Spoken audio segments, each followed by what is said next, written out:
Para magkaintindihan tayo, Oo. tingnan na nga natin, latest. Ano bang sitwasyon ngayon dyan sa Commonwealth Avenue, Quezon City? Nandun po si Jimboy Tejano. Jimboy, kumusta? Ano ang sitwasyon?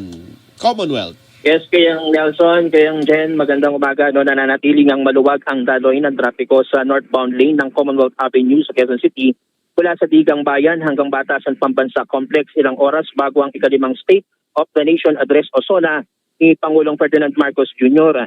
Sa kabila nito, nananatiling naka-alerto ang mga otoridad habang inaasahan ang pagdating ng mga delegado, panauhin at mga grupong magsasagawa ng mga aktibidad kaugnay ng SONA. Nakaantabay rin ang mga tauhan ng PNP, MMDA at Quezon City Government upang tiyakin ang seguridad at maayos na daloy ng trapiko sa paligid ng Batasan Complex. Pinapayuhan ng mga motorista na gumamit ng alternatibong ruta kung walang mahalagang pakay sa paligid ng Commonwealth Avenue. Dahil inaasahang dadami pa ang mga sasakyan at ipatutupad ang mga traffic routing habang papalapit ang nasabing SONA.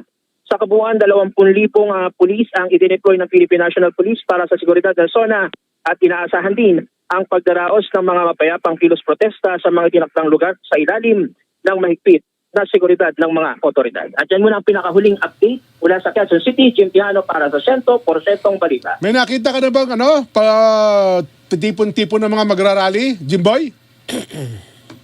So far, Kuya Jen, wala pa dahil kasalukuyan natin iniikot itong kahapaan ng Commonwealth papuntang Maynila naman dahil nga merong mga usap-usapan o merong mga impormasyon na hanggang alas 7 na ngayong umaga ay magtitipon-tipon yung ilang grupo ng rallyista dito sa may Pilcoa area. Pero sa ngayon, so far, wala pa naman ako. Dire-diretso pa rin yung dali ng trapiko sa mga oras na ito. Baka naman sa dami ng pulis umatras na yung magrarally, hindi kaya? Wala tayong impormasyon base sa mga ganong issue pero inaantabayanan pa rin natin, Kuya Jen, hanggang sa mga oras na ito.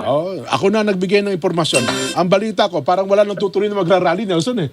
Nakita ang dami na ng pulis. Okay, ikot ka lang dyan, Jimboy. Ano ha?